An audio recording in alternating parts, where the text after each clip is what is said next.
محترم سامعین اکرام، میرے عزیز دوستوں اور بزرگوں، آپ حضرات کے علم میں ہوگا گزشتہ دنوں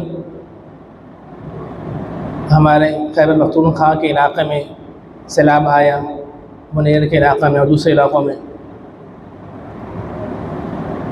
اور اتنا شدید سیلاب تھا کہ پوری بستی جو ہے شفا ہستی سے مٹ گئی۔ کافی لوگ شہید ہوئے اور کچھ تو اب تک ملے بھی نہیں، ملبے تلے دبے ہوئے۔ میرے دوستوں، یہ زندگی آزمائش کی جگہ ہے، امتحان کی جگہ ہے۔ جو آدمی آزمائش میں پورا اترے، امتحان میں کامیاب ہو جائے، اسی کے لیے آخرت میں کامیابی ہے۔ زندگی میں اتار چڑھاؤ آتے رہتے ہیں، کبھی خوشی ہوتی ہے، کبھی غمی ہوتی ہے۔ کبھی خوشی کی خبر آتی ہے، آدمی خوش ہو جاتا ہے۔ کبھی خبر آتی ہے کہ بھئی کاروبار میں نفع ہو گیا، آدمی خوش ہو جاتا ہے۔ سیلری میں اضافہ ہو گیا، آدمی خوش ہو جاتا ہے۔ کبھی خبر آتی ہے نقصان ہو گیا تو آدمی غمگین ہو جاتا ہے۔ کبھی کسی کی پیدائش کی خبر آتی ہے خوشی کی، آدمی خوش ہو جاتا ہے۔ کبھی کسی کے مرنے کی خبر آتی ہے غم کی، آدمی غمگین ہو جاتا ہے۔ کبھی عزت ملتی ہے، کبھی ذلت ملتی ہے۔ تو یہ تمام چیزیں زندگی کا حصہ ہیں۔ میرے دوستو، یہ قدرتی آفات جو ہیں یہ کیوں آتی ہیں، ان کا سبب کیا ہے؟ اس میں غور کرنے کی ضرورت ہے۔ ایک تو اس کے ظاہری اسباب ہیں، جو ہمارے محکمہ جو فلکیات کے لوگ ہیں وہ بیان کرتے ہیں، یا سائنسدان لوگ ہیں وہ بیان کرتے ہیں کہ یہ وجوہات ہیں سیلاب آنے کی، بارشیں آنے کی، کراؤڈ پڑنے کی۔ یہ بھی ظاہری اسباب ہیں۔ اور ایک جو سبب ہے، جو اصل وجہ ہے، جو ہمارے نبی صلی اللہ علیہ وسلم نے ہمیں بتائی ہے، جب قرآن کریم کا ہم مطالعہ کرتے ہیں تو اس سے ہمیں معلوم ہوتا ہے یہ جو قدرتی آفات ہیں یہ ہمارے اعمال کے سبب سے آتی ہیں۔ جب ہم قرآن کا مطالعہ کرتے ہیں، ہم پڑھتے ہیں، تو گزشتہ اقوام پر جو قدرتی آفات آئیں، عذاب آئے، قومیں ہلاک ہوئیں، تو قرآن پاک میں اللہ تبارک و تعالیٰ نے ان آفات کو جو ہے عذاب قرار دیا اور اپنی ناراضگی کا سبب بیان کیا کہ ان قوموں نے میری نافرمانی کی، مجھے ناراض کیا، جس کے سبب ان قوموں پر عذاب آیا، وہ قومیں ہلاک ہوئیں۔ تو یہ قدرتی آفات جو ہیں یہ اللہ تبارک و تعالیٰ کی ناراضگی اور نافرمانی کا سبب بنتی ہیں، اور اسی سبب سے جو ہے پھر یہ آفات جو ہے نازل ہوتی ہیں۔ میرے دوستو، اگر دیکھا جائے پچھلی قوموں میں کوئی ایک گناہ ہوا کرتا تھا، اس کی وجہ سے پوری قوم جو ہے وہ ہلاک ہو جایا کرتی تھی، اور ہم اگر اپنے اوپر نظر ڈالیں تو ان تمام قوموں کے جو گناہ تھے وہ سب ہم میں پائے جاتے ہیں۔ وہ قومیں صرف ایک گناہ کی وجہ سے ہلاک ہوئیں، برباد ہوئیں، ان پہ عذاب آئے، اور ہم جو ہے ان تمام گناہوں میں مبتلا ہیں۔ ہم قوم لوط والا کام بھی کر رہے ہیں، قوم سمود والا کام بھی ہم لوگ کر رہے ہیں، بت پرستی بھی کر رہے ہیں، شرک بھی کر رہے ہیں، وہ تمام کام جو ہے ہم لوگ بھی کر رہے ہیں۔ لیکن آپ صلی اللہ علیہ وسلم کی دعا تھی کہ میری قوم کو جو ہے ایک ساتھ ہلاک نہیں کرنا، اس کی وجہ سے ہم لوگ بچے ہوئے۔ اللہ تبارک و تعالی ہماری قوم کو ڈھیل دی ہوئی ہے، جس کی وجہ سے ہم ایک ساتھ جو ہے وہ ہلاک اور برباد نہیں ہو رہے۔ یہ قدرتی آفات جو ہوتی ہیں یہ اللہ کی طرف سے ایک تنبیہ ہوتی ہیں کہ آدمی جو ہے وہ غور و فکر کرے اور سدھر جائے کہ یہ آفات کیوں آئی ہیں، آخر ان کا سبب کیا ہے، ان کی وجہ کیا ہے۔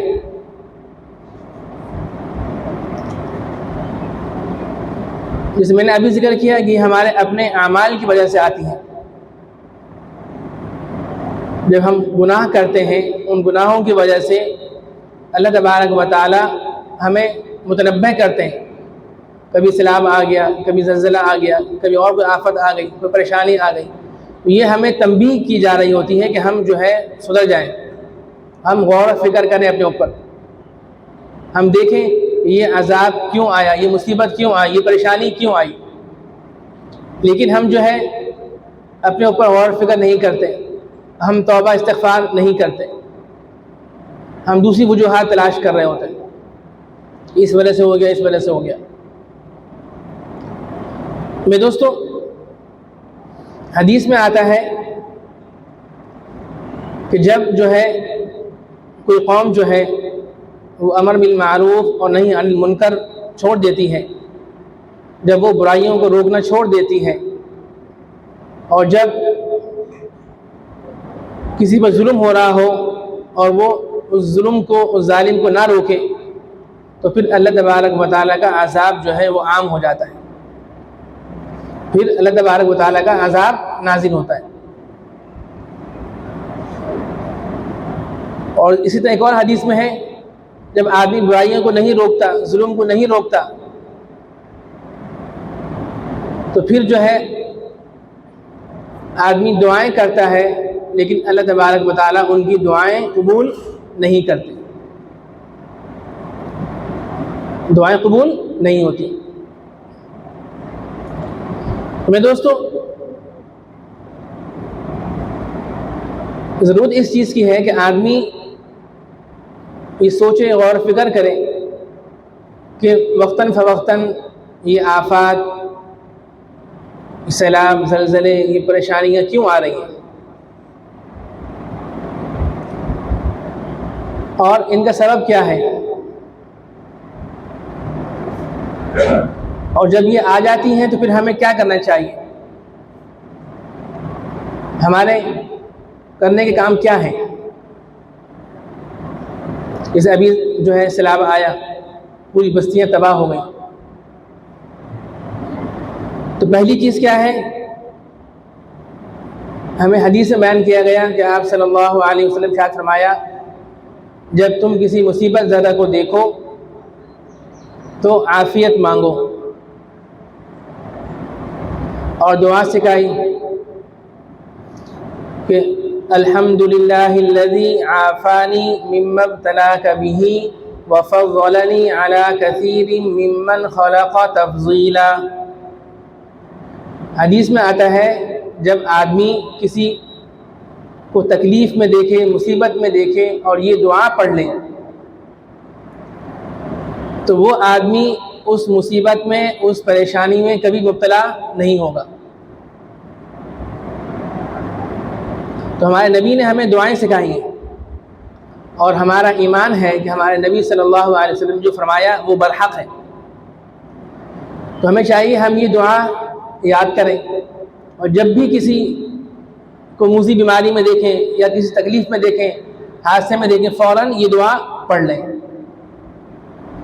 اور اللہ تبارک و تعالیٰ سے عافیت مانگیں۔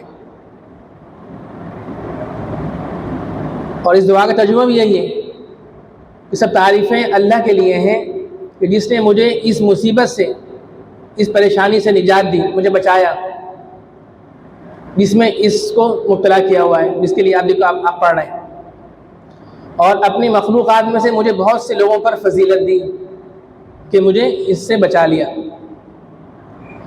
تو پہلے کام ہمیں کیا کرنا ہے، جب بھی کسی کو مصیبت میں دیکھیں، پریشانی میں دیکھیں، تو ہم نے عافیت مانگنی ہے اور یہ دعا پڑھنی ہے۔ اور دوسرا کام ہمیں کیا کرنا ہے، ہمیں مذاق نہیں اڑانا، ہمیں نشاندہی نہیں کرنی کہ بھائی یہ عذاب ان پر آیا ہے۔ ہم لوگ جو وجہ بیان کر رہے ہوتے ہیں کہ اس وجہ سے آیا، یہ فلاں گناہ کر رہے تھے، یہ یوں کر رہے تھے، یوں کر رہے تھے۔ ہمیں نشاندہی نہیں کرنی کہ وہ اللہ کے بندے ہیں، اللہ کے مخلوق ہیں، اللہ تعالیٰ جو کرتے ہیں وہ بہتر کرتے ہیں، ان حق میں جو تھا اللہ تعالیٰ نے وہ ان کے لیے فیصلہ کر دیا۔ ہم بھی اللہ کے مخلوق ہیں، اللہ کے بندے ہیں۔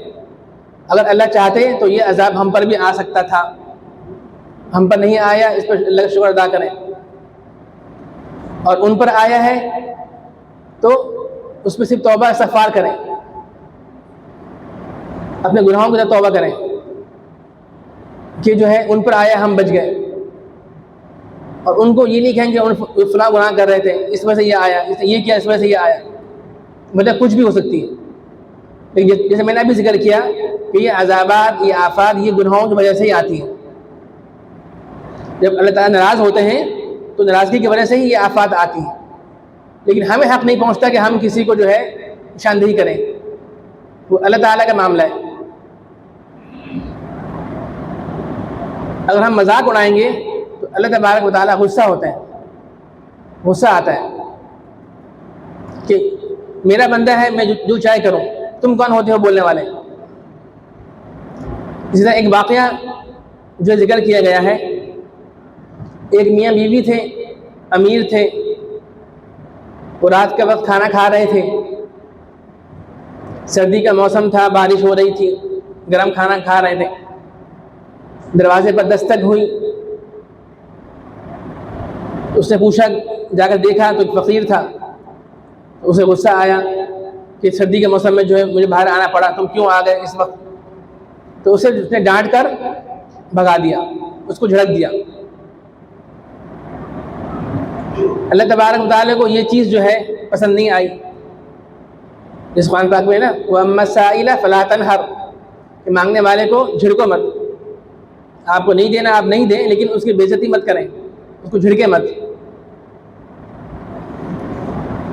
تو کرنا یہ ہوگا کہ آہستہ آہستہ اس کے کاروبار میں نقصان ہوا، کاروبار ختم ہو گیا، نوبت جہاں تک آئی اس نے گھر اپنا بیچ دیا،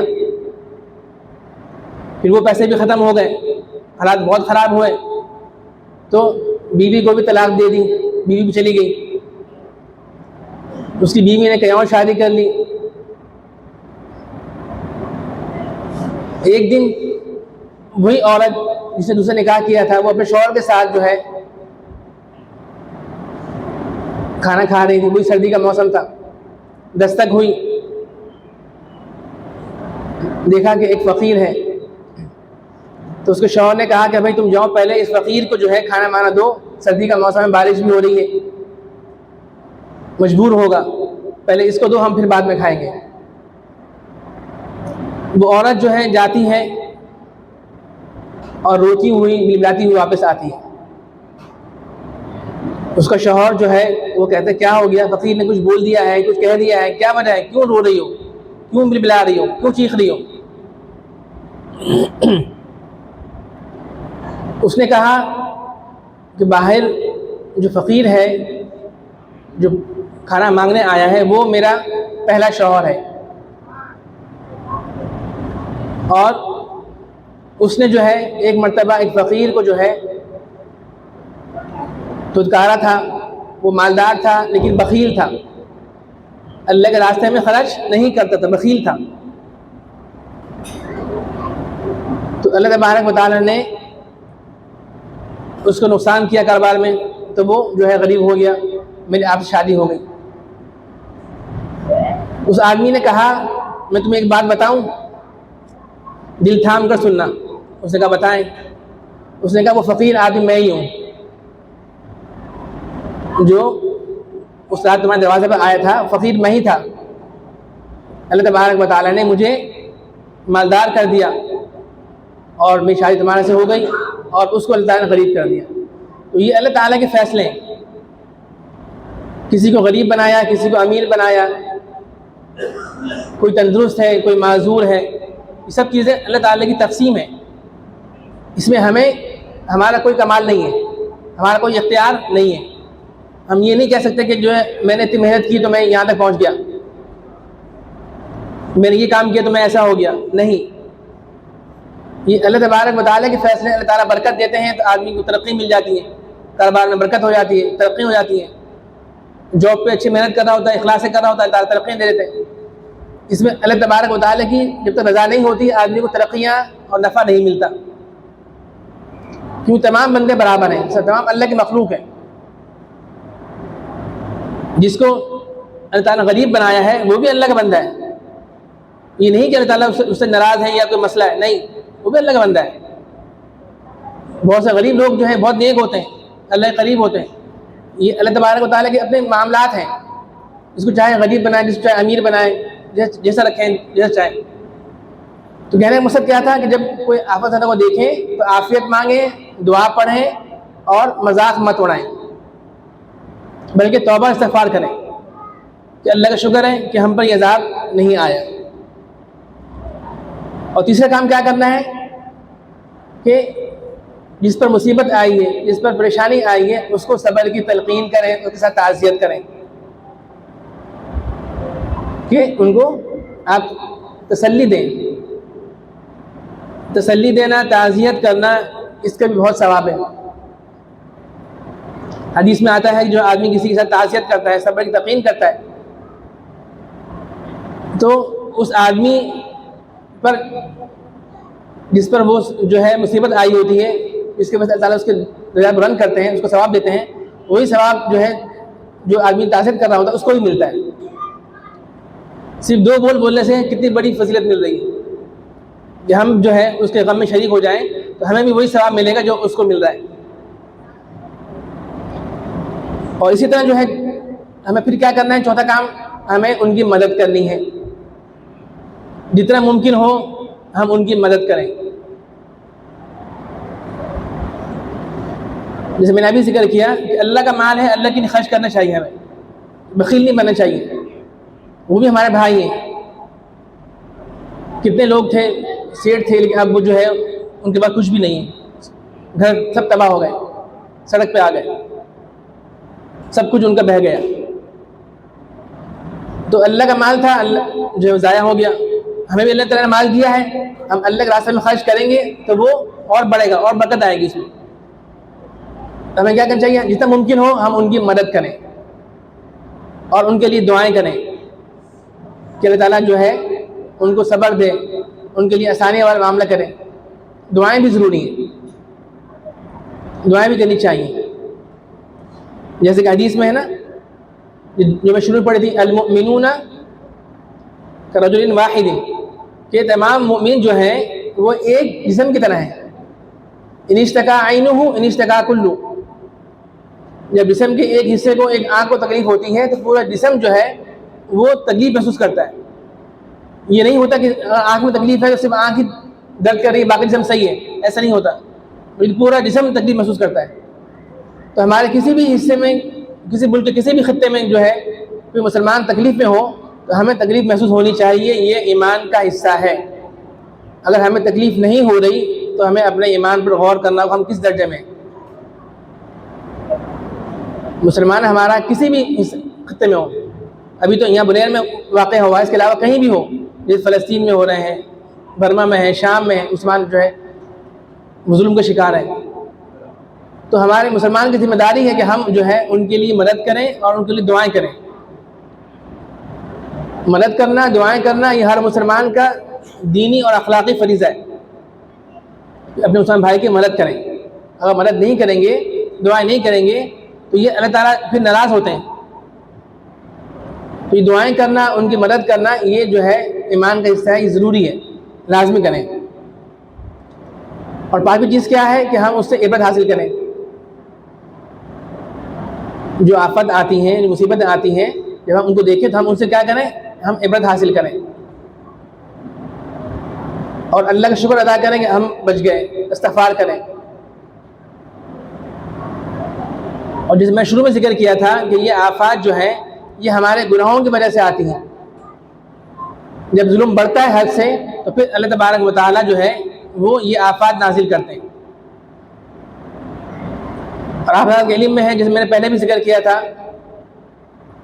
کہ ہمارا ملک جو ہے ہم نے اسلام کے نام پہ حاصل کیا، لیکن اب تک ہم نے کوئی بھی اسلامی قانون اس میں نافذ نہیں کر سکے. یہ اجتماعی گناہ ہے. 14 اگست پہ ہم نے تقریبات کی، فنکشن کیے، سوائے بے حیائی کے اس میں اور کچھ نہیں تھا.